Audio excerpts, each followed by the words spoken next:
We'll guide you through how to create a new drive in Windows 11 or 10. If you find this useful, then consider subscribing and liking the video. So for whatever reason you want to go and have another drive, maybe you want to go and keep files separately on there, or there's another reason why, we're going to guide you through this step by step. So make sure this full guide and don't skip anything, as you may go and miss something important.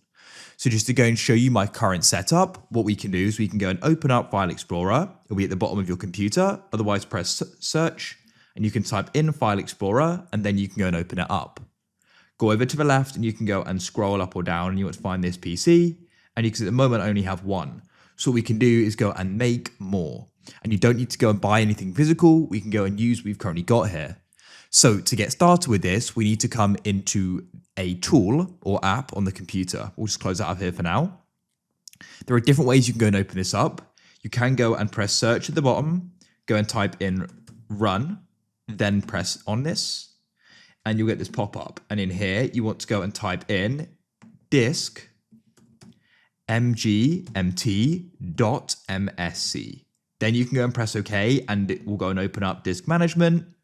Alternatively, you should just be able to press search at the bottom, and you can go and type in disk management, but it comes up as create and format hard disk partitions, and you can click there, and it'll then go and open, as you can see. Now, what you want to do is come down to the second part of the app here, or program, and you want to come into your disks. So you can see I've just got disk 0, and then in here, we can go and see the different sections here. So to go and create a new drive, we are going to have to go and shrink this one here. And then we can use the freed up space to go and create another. We're going to walk you through this step by step, don't worry. So what you can do here is you want to go and right click on it, and you'll get a list of options. Find the option shrink volume. Then this will go and load, be patient. And what's going to happen is it's just finding the space available to shrink. So that says enter the amount of space you want to go and shrink. Now the amount you go and shrink it by is then going to be the space you can go and use to go and create the new drive. So essentially type in the amount you want the new drive to be. So I want it to be roughly 50 gigabytes. So what I'm going to do here is type in 50,000 megabytes. Now the conversion megabytes to gigabytes is not direct, so it'll be slightly less than the 50 gigabytes there, just to be clear. Then what you can do is you can go and press shrink. Now go and wait, and shortly down here you're going to go and see this space will go and shrink, and we're then going to have this space available to go make the new drive with. So it shouldn't take much longer. And as you can see, we then have 48.83 gigabytes, so roughly 50 gigabytes, as I said. And then this is the space we can go and make with the new drive, but it's not a new drive yet. What you then need to do is go and right click on it, and we need to go and allocate it by pressing new simple volume. Here you can press next. You can then go and enter in the amount of space. I just leave it as there.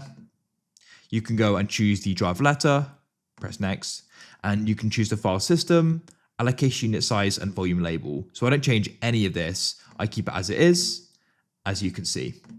And you can go and change the label if you want, but I just keep it as new volume, and we can go and press next, press finish, go and wait. It says formatting. You'll get a pop-up, and now when we go and open up our File Explorer, we'll come to the left again and press this PC. We then go and have the new drive. You can double click on it, and you can go and start putting your files in it and go and using it. So it's really straightforward. And that's it. Of course, what you could do is then go and shrink it more, or you can even shrink this one. And if you have more unallocated space, you can go and then make more drives with it. So it is possible to go and get more drives out of this here. But that's it. A really straightforward way of making more drives without having to go and buy anything physical. If you found this useful and you want to see more guides like this, then please consider subscribing and liking the video. I look forward to help you again in the future with more guides like this. We publish them every single day, so I'm sure we're going to help you out again with another tech problem, whether it's Windows, Android, Mac, some type of game, an iPhone, it doesn't matter. So have a great day, and I'll catch you again soon. Goodbye for now.